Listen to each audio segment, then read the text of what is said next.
Salam hörmətli izləyicilər. Ehtiyatlı olun.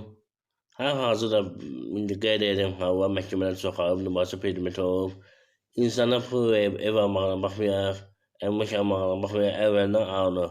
Bunlar hansı halda alınır, mən hüquqşünas Zaur Seyidzadə qeyd edəcəyəm. Nümayəndə predmetləri bəyəncələr çoxdur.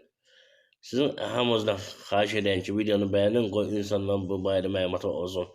Eyni zamanda ona görə videonu bəyənin və YouTube kanalına abunə olun ki, mən hüquqşünas Zaur Seyidzadə xəstəliyi olan şəxslər üçün, yaşlı olan şəxslər üçün, hamilə qadınlar üçün və mənim kimi əyri olan şəxslər üçün, əyri arabasında olan şəxslər üçün telefona hüquqi yardım göstərirəm. Yəni hüquqi məsləhəti verirəm, ərizələri yazıb e-mail WhatsApp ünvanına göndərirəm.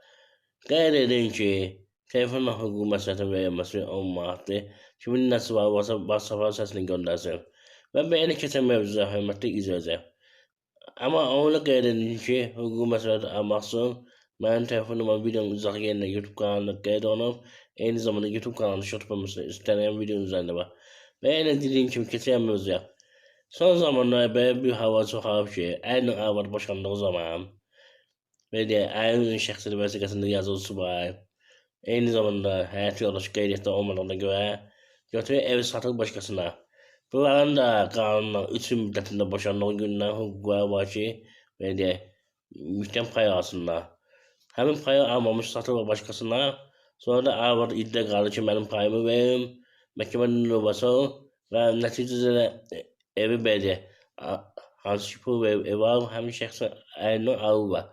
Eyni zamanda bu maşına da aid deyildi ki, əməklərə aid ehtiyatlı olun, hörmətli izləyicilər. Eyni zamanda səhərsiz götürüb evi veriblər, etibarnamə ilə. İnsanları aldadırlar, aldanmıyor.